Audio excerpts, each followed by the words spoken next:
Hello there, I'm AJ PuzzleFerret, and welcome back to Starcom Unknown Space, where we are in the middle of what was a full asteroid field over here that I have completely annihilated. We are on our way to that star, but there's a star on the way, and I want to visit this planet, which I haven't visited yet.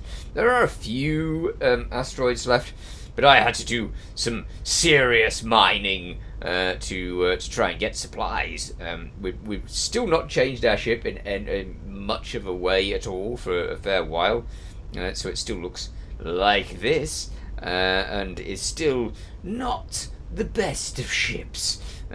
So we'll have to be very careful if we come across anything that's a little mean.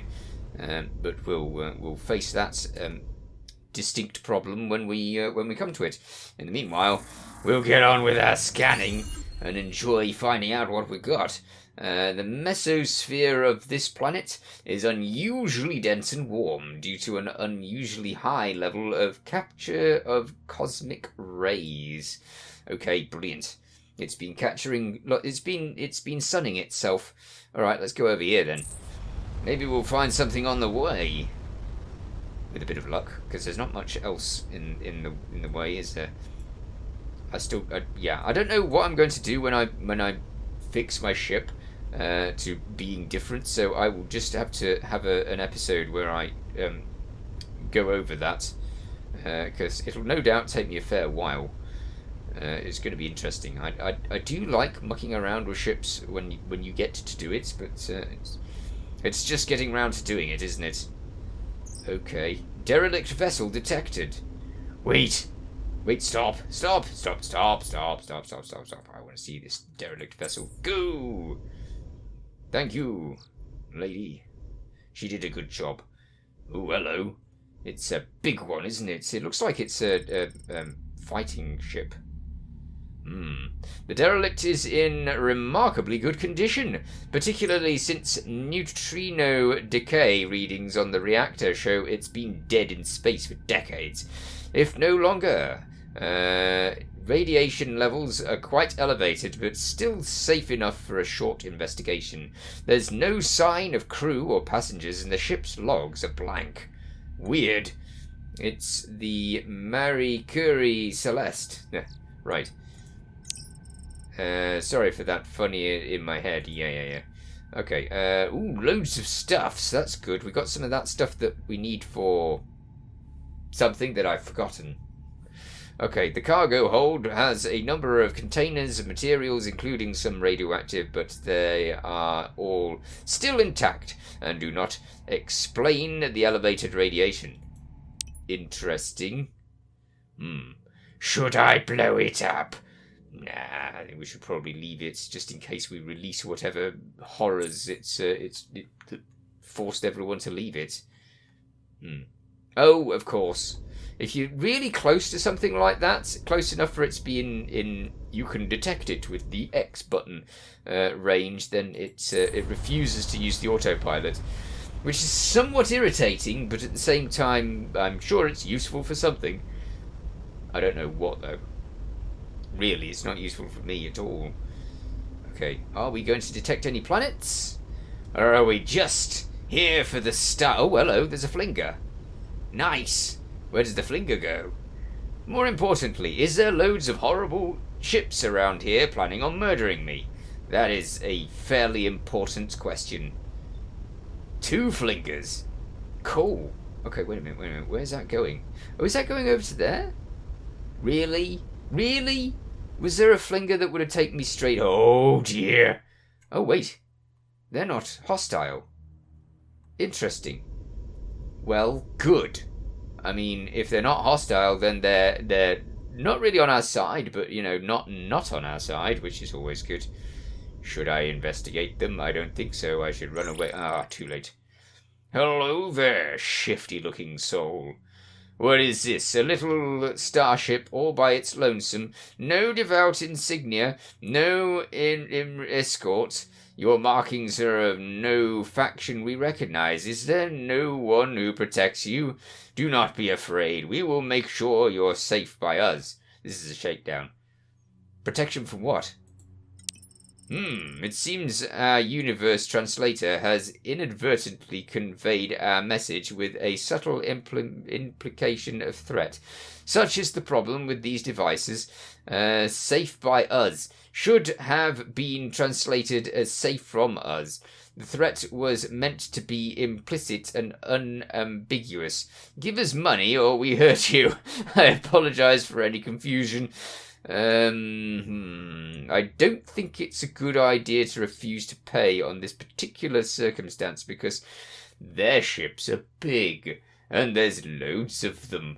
But if you pay every time, then that's bad. Let's pay for this time.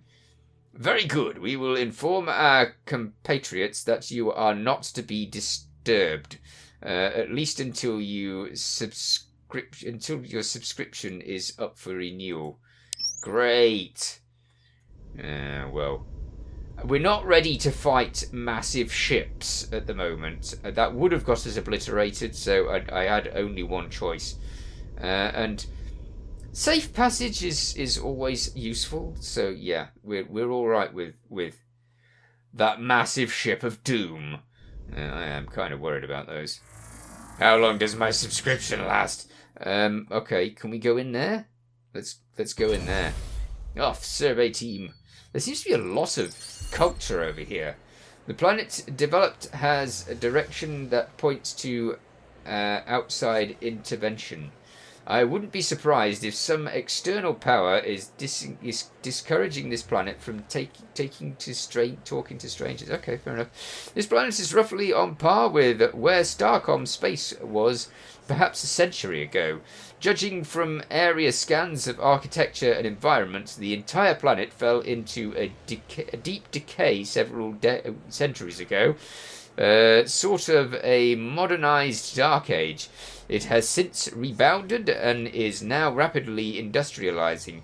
Normally, this sort of world is eager for extraplanetary exchange, but the team's overtures are rebuffed. Have the team return then. Okay, we got some research of it, that's good. Let's follow the ships that aren't blasting us to pieces yet. They are watching us though, aren't they? Definitely. They are, like, huge. I really want a ship that big. Good ship. That would be nice. Not that our ship's not good in its own little tiny weeny way. This was once home to an agriate society that substantially went extinct. Subsequently went extinct, yes. There is also an abandoned architecture site of a much more advanced civilization. Continue. Based on the scattered data and logs, concludes that a recent survey expedition was looking for a lost civilization known as the Arcadians, and were investigating this planet as a possible candidate. They abandoned their studies when, after concluding this civilization was far too old to be a candidate. Have the team return. The academic of the fallen empire had some very sophisticated culture analysis tools. They learned a lot more from this site than I could have. Okay. And we got some experience as well. Well, when I say that, we got some research, which is always very much appreciated. Just passing through, people. No need to bother me again. When I get a better ship. When I get a better ship, I tell you. We'll teach them to shake us down. Okay, so. Yeah, we'll pay them more. The core of this planet is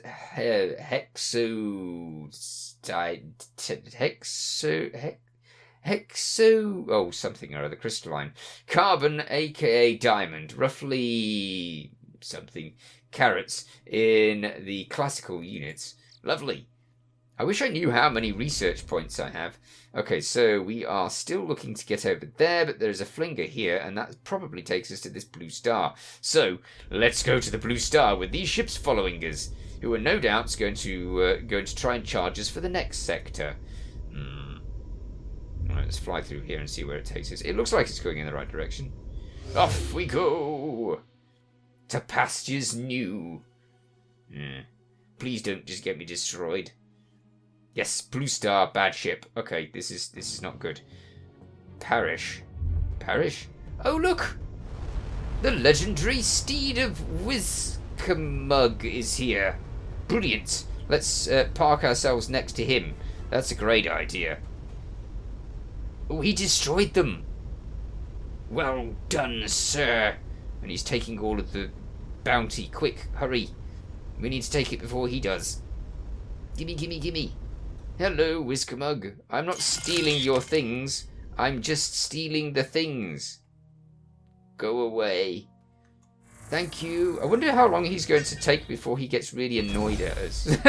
Because I do just keep stealing things from in front of him. Despite the unfriendly welcome above the planet, the survey team is permitted to land without incident atop a peripheral government building.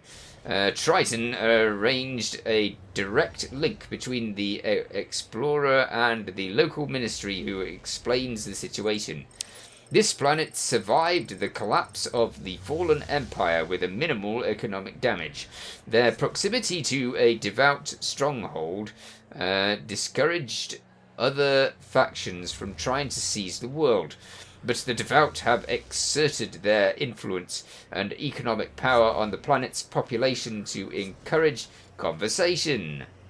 Already a local mission of the devout has won several prominent politician positions. Their future has already played out on other nearby worlds. Within a few years, the devout will have complete control, and previously tolerated beliefs will be deemed heretical. Even speaking with the team is a significant risk. So why let us land? The ministry pauses for an uncomfortably long time, before glancing downwards and announcing that diplomacy protocols require presenting a gift to new aliens' first contacts. Now the explorer must depart from orbit immediately.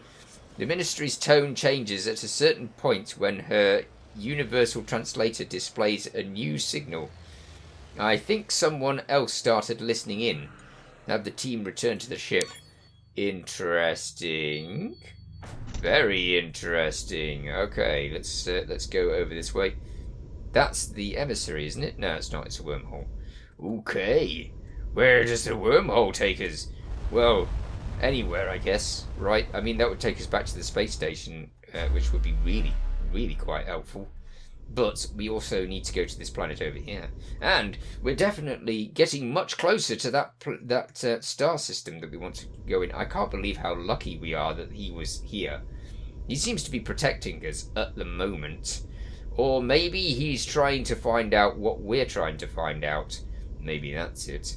I don't want to find myself at the wrong end of his guns. Because he's pretty strong. And no anomalies detected on this wonderful planet. I mean, look at this. This is cool. You can see all of the big scrapes that it's had with asteroids over time. All right, where should we go? I guess we're going to go straight over to here then, aren't we? Because there's nothing else in the way. Go. Go, go, go. Go faster. Go in the right direction. Yes, very good. Okay. I guess the planet and Whiskamug was in the way, so can't be going that way all the time. Hello. Brilliant. Very tempting indeed, because I do want to go back to the main place. I wonder if we've got anything to analyse whilst we're on our way. Cargo. We do! An amber skull. Okay, a model of a humanoid skull apparently carved from amber. Right, analysing. This object has no resource or scientific value. It was prefabricated recently from a low-quality plastic. Oh. The skull had a code concealed in its mottled markings, designed to be hard to see with troptic vision. It has coordinates on the surface of a nearby planet. Ah. Have we passed it? Have we gone away from that zone already? I don't know. We'll have to have a look at that in a few seconds. Devout Whirlpool database. Okay. Database on a program to locate a whirlpool. Eh? Go on then. Ooh, 60 research points. Lovely. Whirlpool is apparently what the Devout call wormholes. Okay. They were using something called whispers to try to locate a specific one. Huh. Why would they want to locate a specific one? Wait! Stop! I want to see if there's any interesting thing about... Ah, there we go. Devout expansion. We've been surreptitiously given an amber skull with coordinates to a hidden in its... Okay, so we'll have to go back to that at some point. But we have several quests now. We're just picking up quests as we go, aren't we? So let's go. I don't know. We're quite close to this at the moment, so we could fling ourselves over there, fling ourselves back to this place because we have been here before, so it should be relatively safe, right? Yeah, famous last words. Yeah, maybe. Yeah, maybe. I don't know. I mean, we're so close. We're so close to that star. No, let's not change our path. Let's go over there. We can go back to that afterwards. We don't want to find ourselves missing out on the wonderful starriness of the star, which is over here and starry. So we'll go see that and hope that there's something on the way, because at the moment it's looking like a very empty path. But I mean, last time we got a derelict ship. That was great. Oh, hello. What's this? My great aunt to the 7th was something Swan Levitt. She figured out how to use something varied to measure galactic scale. It's been waiting to bring that up. Oh, that's nice.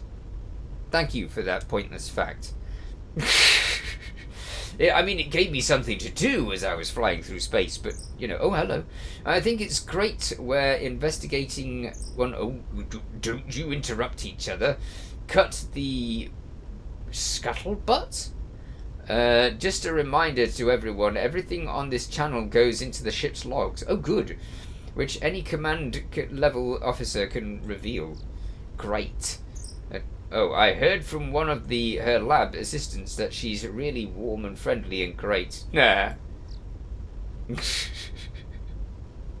That is to say, she's being mean at the moment, but she's nice at other times. You know. Either that, or it was part of that message that got skipped because they skipped it. I don't like it when things get skipped, but then obviously, if we've got a specific time limit until we get to the thing, and they can't really cover it in that time, then they have to skip, don't they? This place is very dusty. We are going into a nebula by the looks of it. A thick nebula at that. Dense, I guess, is the correct terminology. Because thick makes it sound dumb, doesn't it? Alright, we have the star. It's clear even from this distance that this is no Cepheid. There's some kind of megastructure occluding the star's outpost. Okay, let's get closer and see this megastructure. Ooh, it is big, isn't it? Wow. Good grief. Where's it going? This massive structure has the design characteristics of other remnant artifacts besides occluding the star's light. It appears to be influencing the star's fusion somehow. It looks as if it fires something this way as well. Maybe it's a death ray. Maybe that's it. It like channels the star's power and fires it in one direction. Oh, maybe I'm seeing what I want to see, but the main projection of this structure appears to share some design attributes with the stabilizer Starcom used to hold the wormhole open. Right. Thanks for the insight, Sensen. Engineer, actually. Right, let's scan this planet. We have nothing. Okay. Let's take our nothing and move on to the next thing and see if that has nothing too. And scan. And nothing. Brilliant. Always nice to see completely useless planets. Let's move on to the next one and hope that this one is a little bit more fun than those. And scan. Give me something. Oh, yes. It was cold. So hypothermia might be the thing that it gives us. Oh, okay. Hundreds or perhaps even thousands of years ago, this planet was host to thriving civilizations. Perhaps not too much behind our own in technology. A sudden change in the climate brought that to an end. Much of the civilization is now buried under kilometers of glaciers, but a few elevated settlements offer resources they no longer have a need for. Okay. I mean, could we tell them about other habitable planets? Could we take them to other habitable planets? Should we be going this way or that way? That way? Oh, wait, there's a wormhole there. Okay, so our nearest wormhole's over here, isn't it? Well, no, I mean, the nearest one's there, but this flinger is going to take us to unknown space. So, I mean, it's all unknown space, really, but yeah. Okay, so let's go in the flinger and hope that it'll take us somewhere nice and maybe pretty, and save on the way, because, oh, I can't save in the flinger. Rats! Okay. Come on then, flinger. Where are you taking me? Is there anything nice here? There appears to be a wormhole, which is very good. Okay, what have you got to say, planet? Nothing! Let's save, because saving's good. I know it literally saved a few seconds ago, but, you know, just keep saving. That's my method. I like the gas planets. They're always quite pretty. And useless. Pretty and useless. That's, you know, that's life, that is. What's that? Let's scan this planet and then find out what the heck that is. Go, survey team. Okay, a network of 1,200 meter structures punctures the surface of this planet. Ensign Glees believes that they may be transferring energy by warp induction to the station we observed above the planet. It might be possible to trick one of the towers to tell all of them to shut down, but they may have countermeasures. This is an odd inefficiency use of their advanced technology. It's like heating a tea kettle with a laser on another planet. Okay. This doesn't look good, does it? We've got a minus 40% chance there. No, I think we should return to the ship. I don't think we should bother that just yet. Maybe we should mark it. And say, I mean, it's technically marked, isn't it? But we'll mark it ourselves anyway. Strange stuff here. There we go. Let's save our marking, and that we'll remember that one in future. Okay, so we have a wormhole here. What's this? Oh, that's that thing. So we need to go back to our place over here. And then we can get to here anyway, because there's a wormhole that takes us to there, and then we can go over there. So this is all looking good, and we've completed the research that we needed to do. So let's go over here, and then we can see what the lady has to say about us completing her research project, which she will undoubtedly be very pleased about. Oh, hello. It's not open yet. Open sesame. Brilliant. Off we go, and with a bit of luck, I will actually be able to get there easily. Come on. Going home, always a nice feeling. Off we go at vomit-worthy speeds. I'm sure that can't be good for their space legs. They're probably all puking in the place right now. There's just puke everywhere. They're just slipping around in it. Oh, hello. My team has completed the process of combining our archives with your survey logs. There is a lot of fragmented data, but we're starting to form a better picture of the history of this space. The combined data helps us put many of our previous discoveries into a broader context. 100 research points. That's amazing. Have you found anything regarding the courier? No reference to them in our research so far, although it's clear there are many minor species and factions without enough details to associate them with a present-day faction. Have you found any reference to the... as a matter of fact, I was just reading an interesting database on the were the dominant species of the Imperial military. Since the Empire has no military revival, it's hard to evaluate their strength.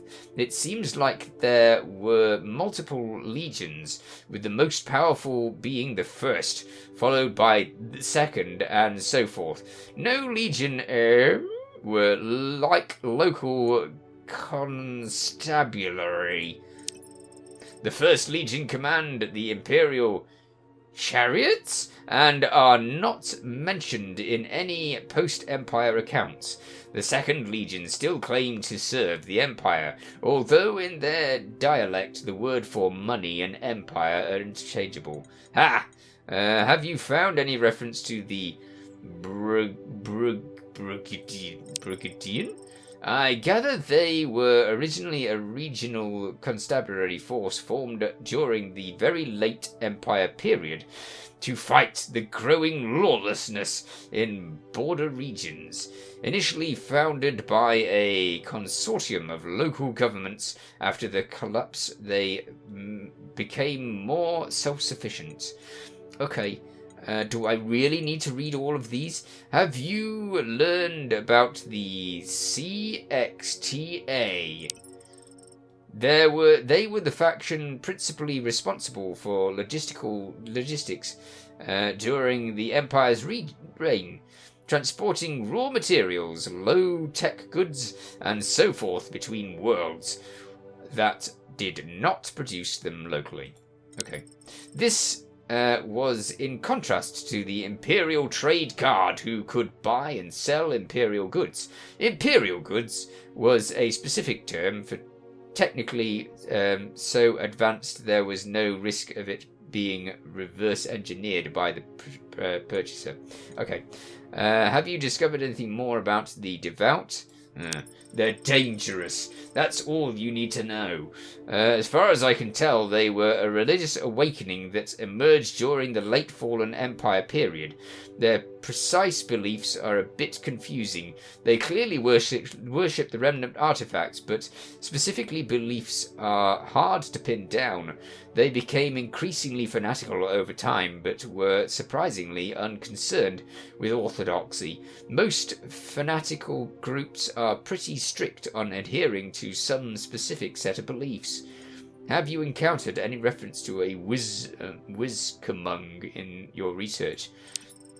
Maybe. As a reminder, the Universal Translator generates identifiers for proper nouns based on context and so forth. Looking at the undying language matrices is challenging even for a Xeno expert.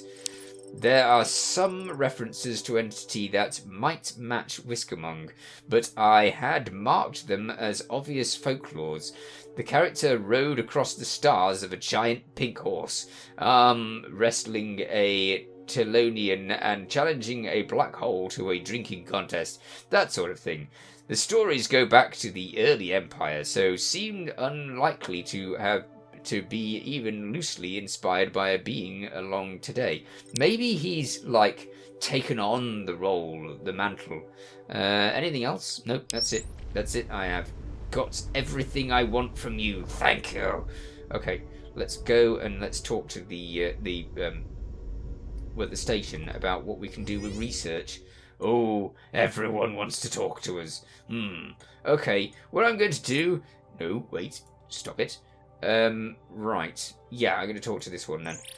As a good commander can admit when he was wrong, and I like to think I'm a good commander, Dr. Rama request to investigate the Cepheid was right, but she was wrong to ignore my orders and try to inject her priorities above mine. Unfortunately, I'm a bit constrained in my ability to punish her. Just tell her she's a very naughty lady. Continue.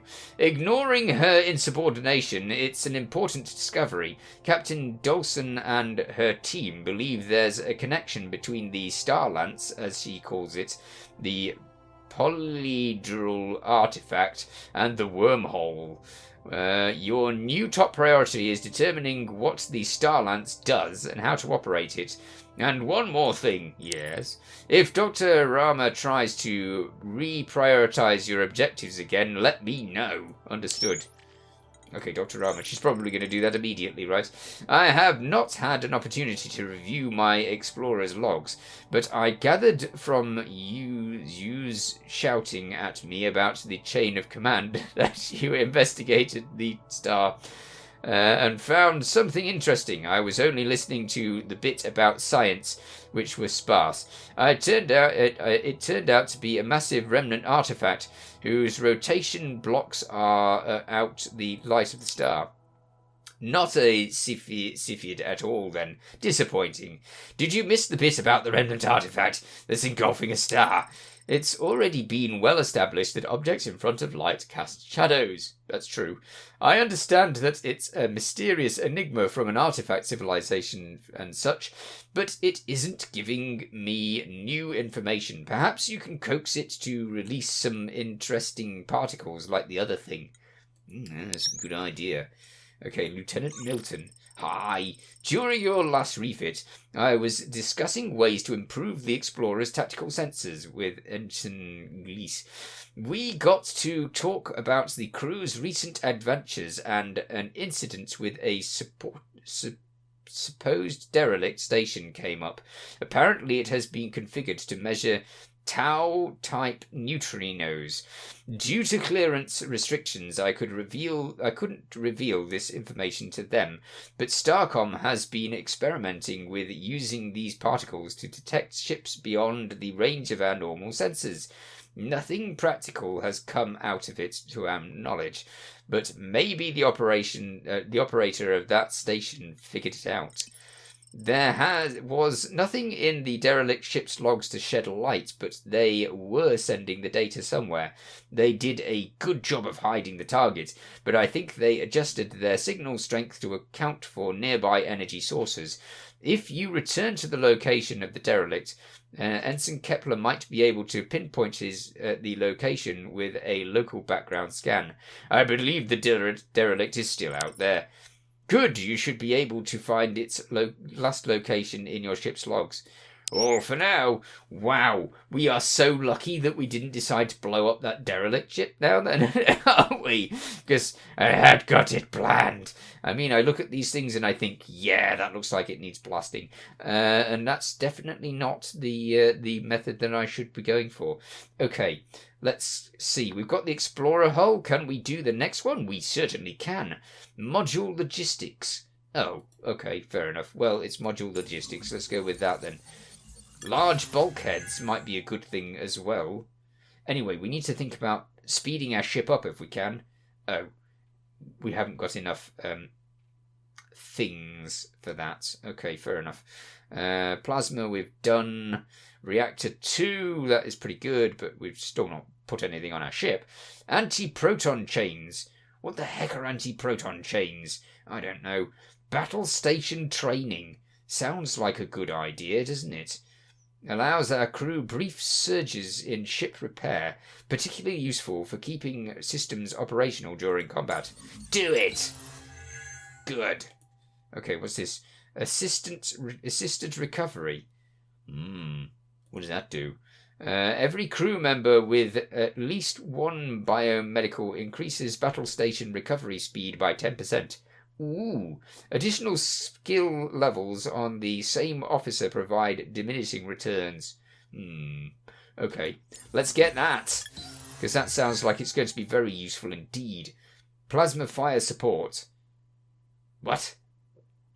What does that do? Every member with at least one tactical increases plasma turret accuracy by 10% and plasma fire rate by 5%. Additional skill levels on the same officer provide diminishing returns. Okay, I don't think that's all that necessary. What's this? Why is it flashing as if it's important? Okay, every crew member with at least one biomedic has a 10% chance of preventing support crew from being critically injured. Additional skill levels on the same officer provide diminishing returns. Do it! Okay, I think that was flashing because we'd done the other thing that also encouraged that. Oh, hello. We've got other things flashing. Trade analysis. Shows the relative pricing of resources in trade relative to their base values. Oh, good idea. Yes. That would help us with actually not getting ripped off with a bit of luck. Wow, we have so many things that we can't actually look at yet. Nanite recovery. Ooh, that looks fun. Increase the chance of recovering nanite superfluids from enemy ships. Yes? I do all of the research. Ha! Okay. What else have we got?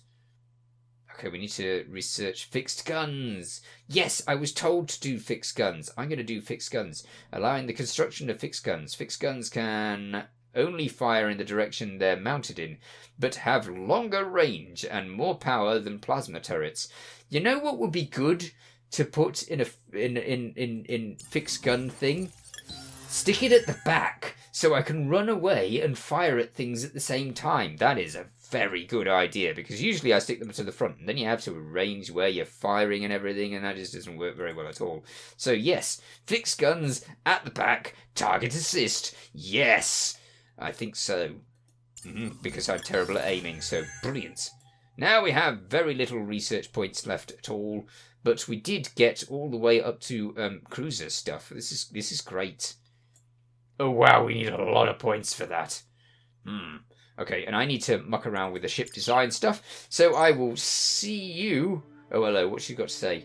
Our crew now has battle stations training. This allows them a brief but significant boost to the ship's operations. This will speed up repair, energy production, and the efficiency of damaged components. Yes, B to activate. Oh, I don't want to activate it. Okay. B for battle stations. Very good. I'll have to try and remember that. I'll never remember that. Right. So I'll see you in the next episode. In the meanwhile, you take care. Thanks for watching. Feel free to watch other things on my channel. Feel free to subscribe if you haven't already. See you next time. Bye for now.